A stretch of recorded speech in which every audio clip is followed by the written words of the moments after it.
7월의 뜨거운 햇살이 안동 땅을 내리쬐던 그날, 권도연은 또다시 과거 시험에서 낙방의 고배를 마시고 말았답니다. 한때는 안동 제1의 명문가였던 권씨 가문이었으나 할아버지 때에 이르러 가세가 기울더니 이제는 과거 준비로 밤낮을 보내는 가난한 선비가 되고 말았죠. 이게 몇 번째던가? 25의 젊은 나이에 벌써 3번째 낙방이었습니다. 어릴 땐 동네에서 신동이란 소리를 들으며 자랐으나 과거 시험은 그리 호락호락하지 않았답니다.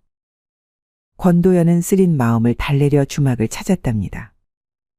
한 잔, 두 잔. 술잔이 거듭될수록 그의 마음은 더욱 무거워져만 갔죠. 도련님, 더 이상은 마시지 마시지요. 주모의 만류도 아랑곳하지 않고 술을 들이키던 권도연은 어느새 거리를 비틀거리며 걷고 있었답니다. 달빛이 흐드러진 그 밤 그의 앞에 한 여인의 그림자가 어른거렸습니다. 이런 밤에 어찌 혼자 걸으시나요? 달빛처럼 하얀 피부와 붉은 입술이 돋보이는 신비로운 자태. 남자를 유혹하는 듯한 달짝지근한 향이 풍기는 그녀 홍연이었습니다.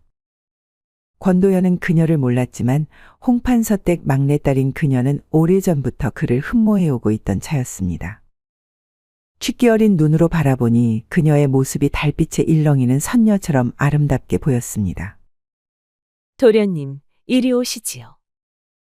제 처소에서 잠시 쉬어 가시는 게 어떠신지요?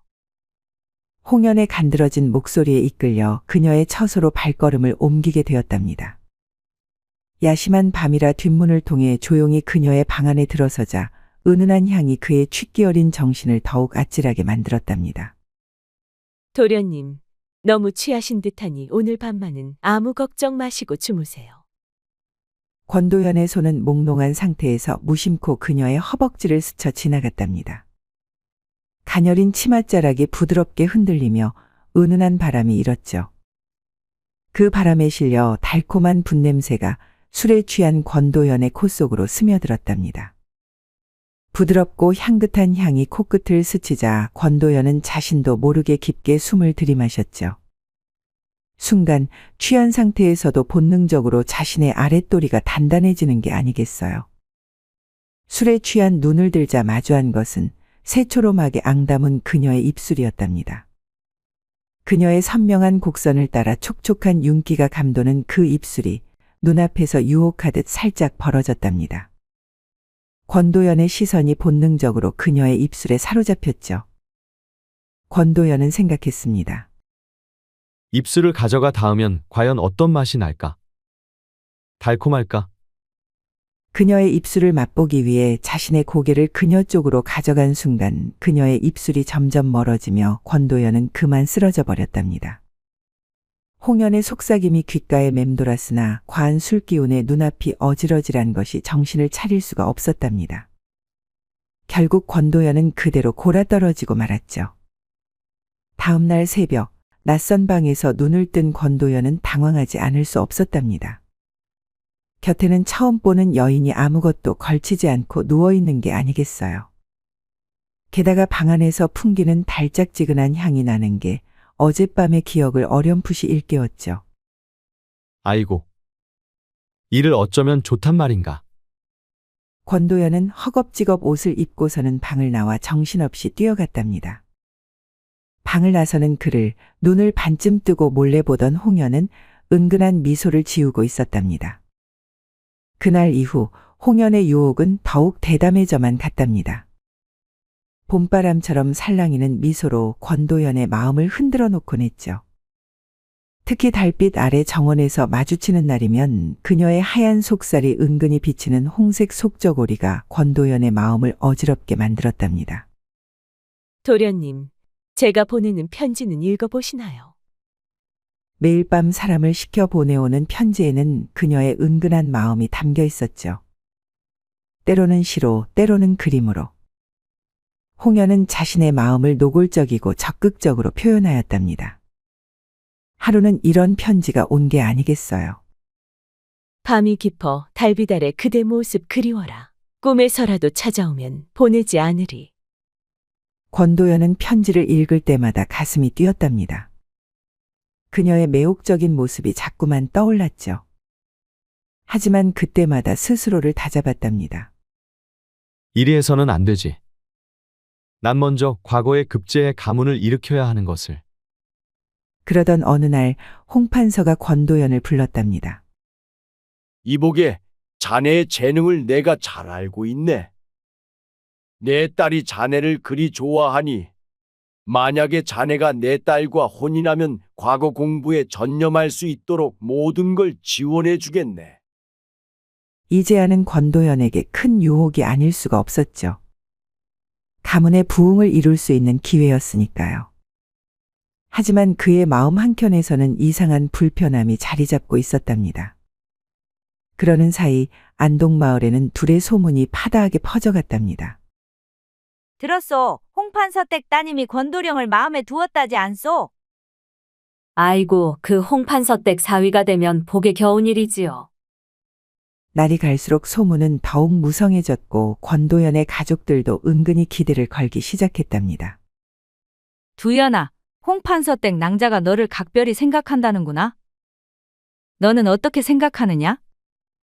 어머니의 말씀에 권도연은 더욱 괴로워졌죠. 매일 밤 홍연의 유혹적인 모습이 꿈에 나타났습니다.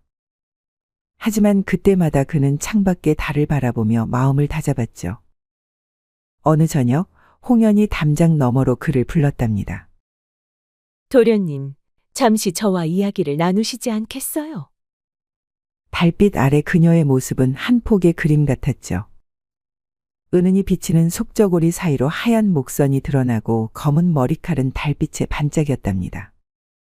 도련님도 이제는 제 마음을 충분히 아시지 않나요? 홍연의 목소리가 떨렸죠. 그녀의 눈에는 이슬이 맺혔답니다. 권도연은 순간 그녀를 껴안고 싶은 충동을 느꼈죠. 하지만 그는 마지막 남은 이성으로 한 걸음 물러섰답니다. 낭자. 저는 아직 그의 말끝이 흐려졌죠. 홍연은 씁쓸한 미소를 지으며 돌아섰답니다. 그녀의 뒷모습이 달빛 속으로 사라져갔죠. 권도연은 그날 밤도 잠을 이루지 못했답니다. 홍연의 유혹적인 모습과 달빛 아래 떨리던 그녀의 목소리가 자꾸만 떠올랐으니까요. 홍연의 유혹과 홍판서의 제안을 뒤로하고 권도연은 잠시 안동을 벗어나기로 했답니다. 문경세제를 넘어 한양으로 가는 길, 그의 마음은 복잡하기 그지없었죠. 이리 도망치듯 떠나는 것이 과연 옳은 것일까? 초가을의 서늘한 바람이 문경세제의 고갯길을 휘감고 있었답니다. 단풍이 들기 시작한 나뭇잎들이 바람에 흔들리며 그의 발걸음을 배웅하는 듯했죠.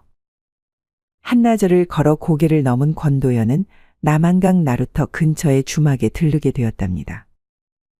허기진 배를 채우고 잠시 쉬어갈 양이었죠.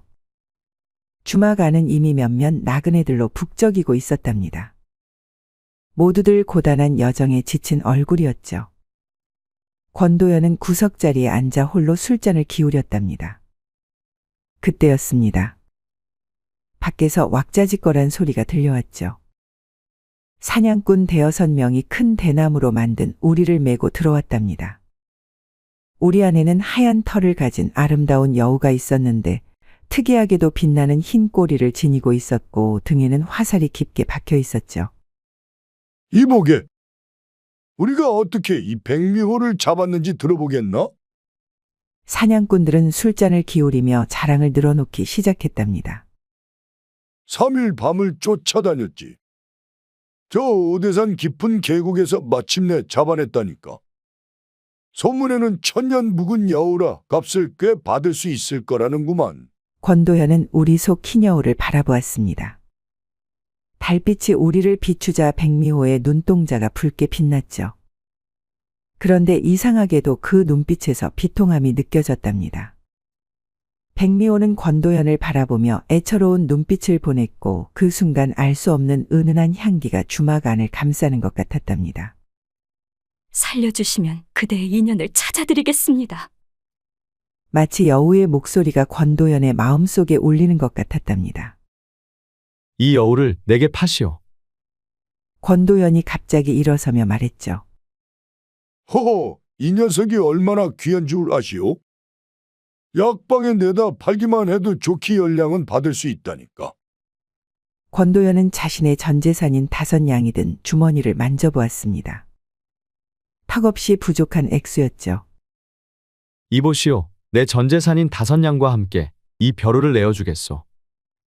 권도연은 조심스레 보찜 속에서 작은 벼루를 꺼냈답니다. 할아버지 때부터 내려온 오래된 단계연 벼루였죠. 비록 가세는 기울었지만 이 벼루만큼은 늘 소중히 여겨왔답니다. 저런 낡은 벼루가 뭐 값어치가 있겠나? 사냥꾼들은 코웃음을 쳤죠. 그때였습니다. 구석에서 조용히 술을 마시던 한 선비가 벼루를 보더니 놀란 눈으로 자리에서 일어났답니다. 이것은 진정 단계연의 묵향 벼루가 아닌가요? 이 돌의 결과 빛깔을 보시오. 오래되어 윤기가 흐르고 먹을 갈 때마다 은은한 향이 나는. 지금은 구하기 힘든 귀한 보물이지요. 값으로 치자면 좋기 열량은 될 터. 선비의 말에 사냥꾼들의 눈빛이 달라졌답니다. 정말 그리 값진 것이오? 그렇소. 한양 육조거리에서도 쉽게 구할 수 없는 귀한 것이요. 사냥꾼들은 서로 눈치를 보더니 이내 고개를 끄덕였습니다. 그러면 5냥과 그 벼루를 받고 백미호를 내어주겠소. 권도연의 간절한 눈빛에 사냥꾼들은 마침내 고개를 끄덕였답니다. 비록 약방의 값에는 미치지 못했지만 귀한 벼루의 가치를 알았기 때문이죠. 권도연은 그렇게 5냥과 작은 벼루를 사냥꾼들에게 넘긴 후에 여우가 든 우리를 건네 받았답니다. 그는 그 우리를 들고는 산속으로 들어갔답니다. 산속에 도착한 권도연은 천천히 우리 문을 열었습니다. 그리고 조심스레 여우의 등에 박힌 화살을 뽑아주었답니다. 백미호는 우리 안에서 천천히 걸어 나와 그를 한번 쳐다보았습니다. 달빛에 비친 흰 여우의 꼬리가 갑자기 9개로 부채를 펼치듯 화라락 펼쳐지는 게 아니겠어요. 그러면서 그 여우의 9개의 꼬리가 은은히 빛났답니다. 그가 놓아준 여우가 구미호란 걸 알게 돼서 놀랍긴 하였지만 권도연은 웃으며 말하였답니다. 가거라. 이제는 사냥꾼들에게 잡히지 말거라. 그 순간 구미호의 눈동자가 붉게 빛나더니 알 수 없는 은은한 향기를 남긴 채 달빛 속으로 사라져 버렸답니다. 그로부터 얼마 후 한양에서 과거 시험이 열렸답니다. 권도연은 마지막이라는 심정으로 시험장에 들었죠. 그런데 이게 웬일입니까? 시험 문제가 마치 자신을 위해 준비된 것처럼 쉽게 풀리는 것이었답니다. 마치 그 전에 공부했던 것들이 머릿속으로 한꺼번에 밀려오는 듯이 기억나는 게 아니겠어요. 권도연은 정신없이 기억나는 것들을 써내려갔답니다. 마침내 권도연은 과거 시험에서 장원급제의 영광을 안게 되었답니다. 어사화를 쓰고 임금 앞에 섰을 때 그의 눈에는 벅찬 감동의 눈물이 고였답니다. 권도연, 너의 답안이 가장 뛰어났다. 이제 조정에서 큰 뜻을 펼치도록 하거라. 임금의 하교를 받고 나온 권도연은 마치 꿈을 꾸는 것만 같았죠. 그동안의 고된 시간들이 주마등처럼 스쳐 지나갔답니다. 하지만 기쁨도 잠시 그의 마음 한켠에서 새로운 고민이 피어나기 시작했죠. 이제 고향으로 돌아가 혼사를 치러야 할 텐데. 홍연의 모습이 다시금 떠올랐답니다. 아버님 어머님께서는 필시 홍판서댁과의 혼사를 바라실 텐데. 장원급제의 기쁨도 잠시 권도연의 마음은 점점 더 무거워져만 갔답니다. 그는 예천의 한 외딴 주막을 지날 때 잠시 쉬어가기 위해 안으로 들어섰답니다. 달빛이 유난히 밝은 밤이었습니다. 주막에서 하룻밤을 묵기로 한 그때 갑자기 뒤뜰에서 비명 소리가 들리는 게 아니겠어요. 누가 우리 아가 좀 구해주세요. 주모의 절규 소리에 권도연이 급히 뒤뜰로 달려나갔죠. 그런데 이게 웬일입니까?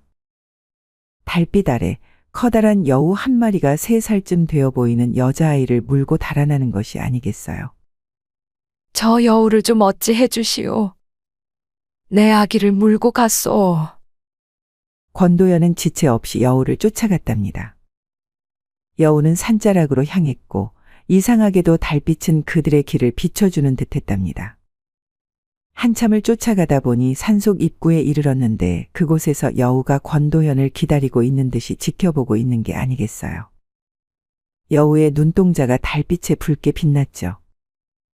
권도연과 눈이 마주치자 여우는 아이를 조심스레 땅에 내려놓았습니다. 그리고는 알 수 없는 은은한 향기를 남긴 채 산속 깊은 곳으로 사라져 버렸답니다. 이상한 일이로구나. 권도연은 땅에 놓인 아이를 안아들었습니다. 아이는 기적적으로 크게 다치지 않았지만 어깨에 큰 상처가 있는 것이 보였죠. 아마 방금 전 여우에게 물린 자국 같아 보였습니다. 권도연은 아이를 데리고 주막으로 돌아왔습니다. 아이는 무사합니다. 상처를 좀 입었지만 다행히 그리 깊지 않아 보입니다. 주모는 한숨을 쉬며 말했답니다. 감사합니다. 정말 감사합니다. 애비를 먼저 떠나보내고 힘겹게 기르고 있는 제 유일한 피부치인데 이 아이마저 잃으면 어찌 사나 싶었습니다. 그리고는 주모는 권도연에게 허리를 크게 숙이며 인사를 하였답니다. 도련님, 어찌 이런 은혜를. 울면서 연신 감사를 표하는 주모를 권도연은 괜찮다며 진정시켰습니다. 그럼 이름만이라도 알려달라는 주모의 부탁에 권도연은 마지못해 자신의 이름을 알려주었습니다. 그날 밤 권도연은 이상한 꿈을 꾸었답니다. 꿈속에서 9꼬리 흰 여우가 나타나 그에게 말했죠. 저는 은혜를 갚았으니 이만 돌아가 보겠습니다. 권도연은 묻고 싶은 것이 많았지만 여우는 순식간에 사라져 버렸습니다. 다음 날 아침 권도연이 눈을 떴을 때 방 안에는 은은한 향기가 맴돌고 있었습니다. 어젯밤의 일이 정말 꿈이었던 건지 알 수가 없었답니다. 세월은 흘러 15년이라는 시간이 지났습니다. 그동안 권도연은 출중한 능력을 인정받아 상주 지방의 관찰사가 되었죠. 홍연과의 혼사는 결국 이루어지지 않았답니다. 홍판서는 크게 노했지만 권도연은 이상하게도 마음이 편했죠. 관찰사 영감, 오늘 저녁 고을 유지들이 연애를 준비했다고 합니다. 이방의 말을 전하자 권도연은 한숨을 내쉬었답니다. 고을 유지들과의 술자리라. 벌써부터 머리가 지끈거리는 듯했죠. 에이구, 또 술잔을 기울여야 하다니. 하지만 관찰사의 자리에서 이런 자리를 피할 수는 없는 법. 권도연은 마지못해 기루로 향했답니다. 관찰사 영감, 오늘은 특별히 새로운 기생이 있답니다. 부용이라고 하는데 아직 어린 나이임에도 재주가 출중하다지요. 이방의 말에 권도연은 픽 웃고 말았답니다. 난 이미 나이가 40이 넘었는데 어린 기생이라니. 하지만 그의 말은 거기서 끝이 났죠. 기루에 들어서는 순간 그의 눈앞에 한 여인이 나타났기 때문입니다. 소첩 부용이옵니다. 관찰사 영감을 모시게 되어 영광이옵니다. 달빛같이 하얀 살결에 진홍빛 입술 그리고 신비로운 매력을 풍기는 얼굴. 권도연은 순간 넋을 잃고 말았답니다. 이런 우리 관찰사 영감께서 부용에게 홀린 듯하구려. 고을 유지들의 놀림에 권도연은 얼굴을 붉혔죠. 하지만 그의 시선은 자꾸만 부용에게로 향했답니다. 관찰사 영감, 술 한 잔 올리겠습니다. 부용이 술을 따르는데 그 손끝이 마치 나비가 춤추는 듯 고왔답니다. 저고리 끝자락이 살짝 들리며 하얀 발목이 드러났다가 사라지는데 권도연의 마음이 자꾸만 설레었죠. 아이고, 관찰사 영감도 참. 어린 기생에게 그리 빠지시면 어찌합니까? 고을 유지들의 웃음소리가 커져갔지만 권도연은 아랑곳하지 않았답니다. 왠지 모를 그리움이 가슴 깊숙이 차올랐죠. 그래, 자네 고향은 어디인가? 소첩은 예천에서 왔사옵니다. 그 말에 권도연의 눈빛이 흔들렸답니다. 예천이라. 문득 15년 전 그날 밤이 떠올랐죠. 이상하게도 자네를 보니 마음이 편안해지는구나. 관찰사 영감, 부용의 눈가가 살짝 붉어졌답니다. 마치 오래전부터 기다려온 사람을 만난 듯한 표정이었죠. 연애는 밤이 깊어갈수록 무르익어 갔답니다. 취기가 오른 고을 유지들은 자신들의 세도를 자랑하느라 여념이 없었죠. 우리 관찰사 영감은 부용이만 보시는구려. 고을 유지들의 말에 권도연은 쓴웃음을 지었습니다. 하지만 그의 눈은 계속해서 부용을 좇았죠. 마치 오래전에 잃어버린 무언가를 찾은 듯한 기분이었답니다. 밤이 깊어 연회가 파할 무렵 이방이 권도연의 귀에 속삭였습니다. 관찰사 영감. 부용이는 아직 머리를 올리지 않았다고 합니다. 그 말에 권도연의 가슴이 쿵쾅거렸답니다. 마치 20살 젊은이처럼 말이죠. 연회가 끝난 후 부용은 권도연을 뒷방으로 안내했답니다. 은은한 등불 아래 부용의 하얀 피부는 마치 달빛을 머금은 듯 빛났죠. 관찰사 영감, 소첩은 사내가 처음입니다. 부용의 목소리가 떨리고 있었답니다. 권도연은 그녀를 자세히 바라보았죠. 15해 전 그날 밤 하얀 여우에게 물려갔던 그 여자아이가 떠올랐답니다. 이상하게도 자네를 보고 있으면 마음이 편안해지는구나. 권도연이 부용에게 한 걸음 다가섰죠. 그때 달빛이 창호지 문을 비추었는데 그 빛이 꼭 예천의 그날 밤과 같았답니다. 고운 비단 저고리가 살결을 부드럽게 감싸고 있었습니다. 부용은 한 올 한 올 머리를 매만지며 우아한 자태를 유지했지만 그 우아한 손길조차 왠지 모르게 유혹적으로 보였답니다. 섬세하게 움직이는 손끝, 살짝 기울어진 목선, 비단 사이로 은근히 드러나는 쇄골. 그 모든 것이 자연스럽게 어우러져 눈을 뗄 수 없는 광경을 만들어내는 듯하였죠. 권도연은 숨을 삼켰습니다. 지금 당장 저 따뜻한 품에 얼굴을 묻고 싶다는 생각이 들었죠. 비단의 감촉보다 더 부드러울 것 같은 살결을 느끼고 싶었답니다.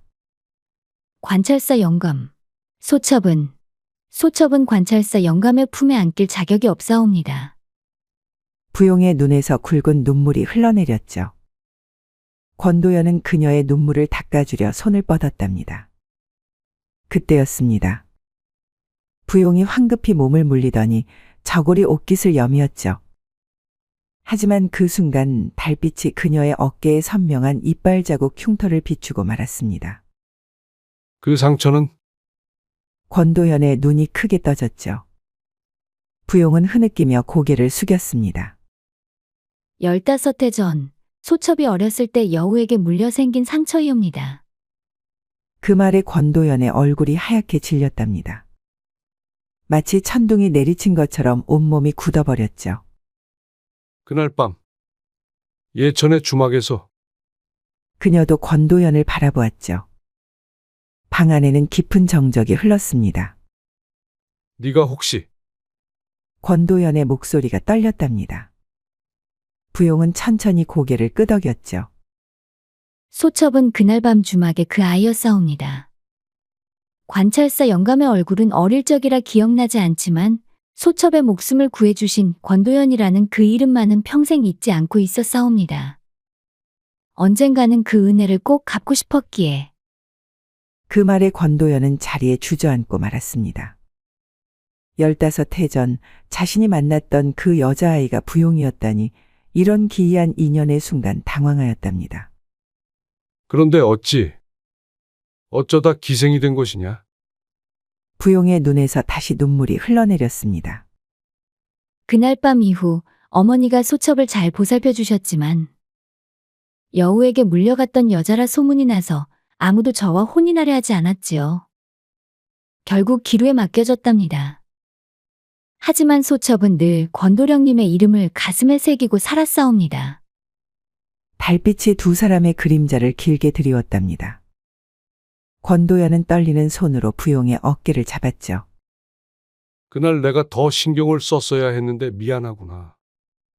관찰사 영감. 부용이 조심스레 권도연의 손을 잡았습니다. 그녀의 손이 차갑게 식어 있었죠. 소첩은 늘 관찰사 영감을 그리워했사옵니다. 어머니는 자주 말씀하셨지요. 관찰사 영감께서 소첩을 구해주신 그날의 일을. 권도연의 눈에서도 뜨거운 눈물이 흘러내렸습니다. 그날 밤 여우로부터 구한 아이가 지금 이렇게 자신 앞에 있다니. 이제는 절대 너를 놓지 않겠다. 달빛 아래 부용의 하얀 어깨에 난 흉터가 희미하게 비쳤죠. 권도연은 조심스레 그녀의 어깨를 감쌌습니다. 관찰사 영감. 소첩은 이 흉터가 부끄럽습니다. 괜찮으니 잠자코 있거라. 권도연은 부용의 떨리는 입술을 손가락으로 살며시 매만졌죠. 그녀의 눈에서는 진주 같은 눈물이 흘러내렸습니다. 방 안에는 깊은 침묵이 감돌았죠. 달빛이 두 사람의 재회를 지켜보고 있었고 은은한 여우향이 방 안에 가득했습니다. 마치 15해 전 그날 밤처럼 말입니다. 달빛이 흐드러진 그날 밤 이후 권도연의 마음은 더욱 부용에게로 기울어져만 갔답니다. 매일 밤 부용의 처소를 찾는 그였지만 단 한 번도 그녀의 속옷깃에 손을 대지 않았죠. 관찰사 영감. 어찌 소첩을 이리 애틋하게 대하시나이까. 부용의 눈에는 이슬이 맺혔답니다. 달빛에 비친 그녀의 하얀 목선이 떨리고 있었죠. 그대를 보면 가슴이 미어지는구려. 내 잘못으로 그대가 겪은 고통이. 권도연은 부용의 손을 조심스레 잡았답니다. 소첩은 관찰사 영감을 원망한 적이 없사옵니다. 오히려 그날 밤 이후 관찰사 영감을 그리며 살아왔사옵니다. 부용의 말에 권도연의 가슴이 뜨거워졌답니다. 그는 부용을 품에 안았죠. 내가 자네를 내 정실 부인으로 맞이하고 싶구나. 그 말에 부용은 놀라 고개를 들었답니다. 그녀의 눈동자가 달빛에 반짝였죠. 하지만 소첩은 기생이옵니다. 어찌 신분 따위가 무엇에 중요하겠나? 자네는 나의 운명이네. 순간 권도연은 부용의 탐스런 입술을 보고는 더 이상 참을 수가 없었답니다. 그의 혀가 부용에 닫혀있는 입술 사이를 거침없이 파고들었습니다. 부용의 입안 깊숙이 스며든 그 뜨거운 감촉은 단순한 탐닉이 아니었답니다. 혀끝이 부용의 혀를 부드럽게 휘감더니 이내 강하게 당겨 깊숙이 얽혔죠. 부용의 숨이 점점 거칠어졌답니다. 그리고 호흡이 부족해 가슴이 가쁘게 오르내리고 점점 얼굴이 달아올랐답니다. 이건 단순한 입맞춤이 아니었죠. 서로의 입술이 닿고 떨어질 때마다 실처럼 얇은 침이 이어졌고 숨결이 섞일수록 더 깊은 열기가 타올랐답니다. 그렇게 둘은 그날 밤을 꼬박 세우며 서로의 정을 통하였답니다. 하지만 세상은 그들의 사랑을 그리 쉽게 허락하지 않았죠. 관찰사께서 기생과 혼인을 하신다고요? 이런 망측한 일이. 조정에서는 크게 반발했답니다. 기생과의 혼인은 벼슬아치의 채통을 깎는 일이라 했죠. 고을 유지들은 더했답니다. 에이구, 우리 관찰사 영감께서 색에 눈이 멀으셨구려. 아니, 그보다 더한 소문이 있다네. 그 기생이 예천의 천안 국밥집 주모의 딸이라지 않은가? 소문은 바람처럼 퍼져나갔죠. 하지만 권도연의 마음은 더욱 굳건해져만 갔답니다. 매일 밤 부용의 처소에서는 달빛만이 흐르고 있었죠. 권도연은 그녀의 치마폭을 베개 삼아 누워 한숨을 내쉬었답니다. 이 세상이 우리를 갈라놓으려 하는구나. 관찰사 영감. 부용은 권도연의 이마를 쓰다듬었죠. 그녀의 손길은 봄날의 햇살처럼 따스했답니다. 소첩을 잊으시는 게 좋을 듯하옵니다. 아니다. 절대 그럴 수 없다. 권도연은 벌떡 일어나 부용의 손을 잡았죠. 이제 와서 너를 포기할 순 없구나. 내 목숨을 걸고서라도. 그의 눈에서 결연한 빛이 번쩍였답니다. 그러던 어느 날 한 초라한 차림의 여인이 관찰사 저택을 찾아왔답니다. 관찰사 영감을 뵙고 싶사옵니다. 나이 들어 허리가 굽은 여인 바로 예천 땅 주모였죠. 여러 해를 헤매어 싸웁니다. 제 딸아이를. 권도연은 그 자리에서 주모의 손을 잡고 울었답니다. 주모, 그렇지 않아도 부용이와 내가 자네를 찾아가려던 참인데 어찌 이리 왔는가? 바로 그때 부용이 들어왔죠. 주모는 그 자리에서 실신하고 말았답니다. 아가, 내 아가. 정신을 차린 주모는 부용을 껴안고 울었답니다. 여러 해 동안 가슴에 묻어두었던 그리움이 본물처럼 터져나왔죠. 어머님, 부용도 어머니의 품에 안겨 어린아이처럼 울었답니다. 그들의 눈물은 마치 보석처럼 빛났죠. 주모의 주막이 어려워지고 어쩔 수 없이 주변 기루에 허드렛 일을 하는 여종으로 보냈다고 하였습니다. 그러다 그 기루에서 다른 고을의 큰 기루로 팔려가고 나서 소식이 끊어진 것이었죠. 주모는 딸을 찾아 전국을 헤매고 다녔다고 했죠. 이야기를 들은 권도연의 눈에서도 눈물이 흘러내렸답니다. 이제는 내가 부용이를 잘 보살필 터이니 걱정하지 마시게나. 달빛이 세 사람의 그림자를 비추었죠. 마치 15해 전의 그날 밤처럼 말입니다. 하지만 이번에는 슬픔이 아닌 기쁨의 눈물이 흘렀답니다. 관찰사 영감. 부용아, 권도연과 부용의 눈이 마주쳤죠. 그들의 눈빛에는 이제 더 이상 망설임이 없었답니다. 주모는 그런 두 사람을 바라보며 미소 지었죠. 하늘이 정해준 인연이로구나. 창밖에서는 달빛이 더욱 밝게 빛나고 있었답니다. 마치 이들의 사랑을 축복하는 듯이 말입니다. 얼마 후 권도연은 임금께 상소를 올렸습니다. 신이 부용과의 혼인을 허락받고자 하나이다. 임금은 잠시 깊은 생각에 잠겼다가 교지를 내렸죠. 충신의 사랑이라. 아름답구나. 특별히 혼인을 허락하노라. 소문은 삽시간에 퍼져나갔답니다. 기생 출신이 양반가의 정실부인이 된다는 것은 조선 역사상 처음 있는 일이었죠. 혼례 준비는 착착 진행되었답니다. 부용의 방에는 하나둘 예물이 쌓여갔죠. 아이고, 우리 아가가 드디어 혼인을 하는구나. 이 어미는 너무 기쁘구나. 주모의 눈에는 행복한 눈물이 고였답니다. 마침내 혼례날이 밝았습니다. 푸른 가을 하늘 아래 부용은 화려한 혼례복을 입고 있었죠. 붉은 원삼은 그녀의 하얀 살결을 더욱 돋보이게 했답니다. 하늘에서 선녀가 내려온 듯하구려. 하객들의 탄성이 이어졌죠. 부용의 눈가에 맺힌 이슬이 아침 햇살에 반짝였답니다. 권도연은 부용을 바라보며 가슴이 벅차올랐죠. 그녀의 긴 속눈썹이 파르르 떨리는 모습, 앵두같이 붉은 입술, 하얀 목선의 우아한 곡선. 모든 것이 꿈만 같았답니다. 이제 그대는 나의 아내요. 초래청에서 마주 앉은 두 사람의 눈빛에는 깊은 사랑이 담겨 있었죠. 붉은 천으로 덮인 상에는 술잔이 놓여 있었답니다. 부용이 조심스레 술잔을 들어 권도연에게 건넸죠. 그녀의 하얀 손가락이 떨리고 있었답니다. 권도연은 그 손을 살며시 잡아 안정시켰죠. 부인. 권도연의 목소리가 떨렸습니다. 부용의 눈에서는 진주 같은 눈물이 흘러내렸죠. 서방님. 그녀의 목소리는 봄날의 꾀꼬리처럼 고왔답니다. 하객들은 이 아름다운 광경에 감동하여 눈시울을 적셨죠.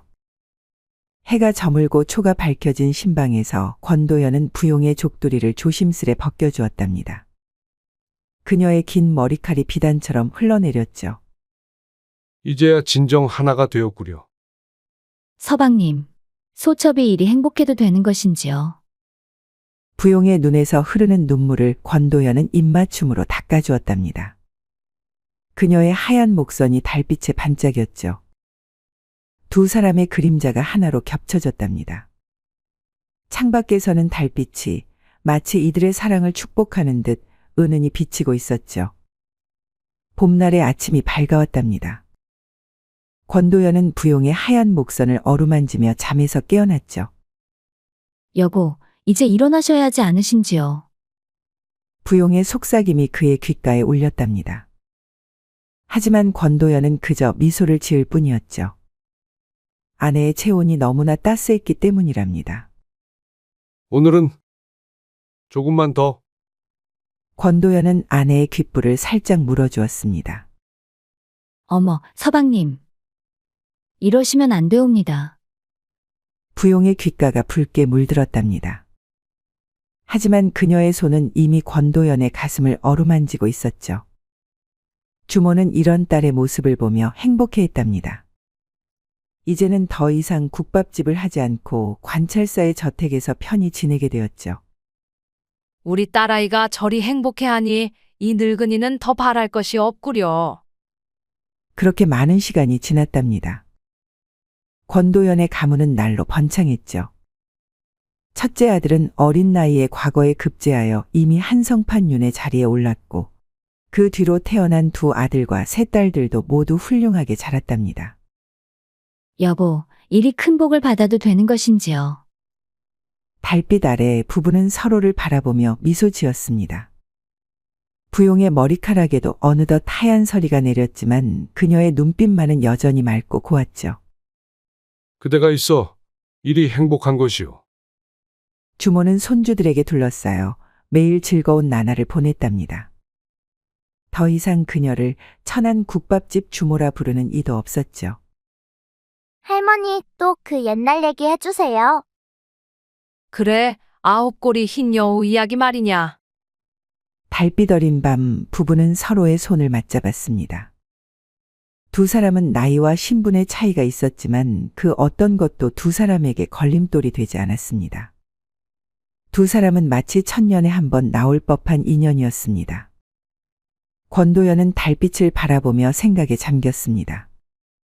만약 그때의 여우가 아니었다면 내가 과거에 급제하지도 부용을 만나지도 못했을 것이다. 행여 만났다 하더라도 부용 같은 미인은 분명 혼인을 한 상태였겠지. 아니, 어쩌면 내가 홍연과 혼인을 올렸을 수도 있다. 이 얼마나 대단한 인연이란 말인가. 저 멀리서 여우의 울음소리가 잔잔하게 울렸고 은은한 여우향이 풍겼습니다.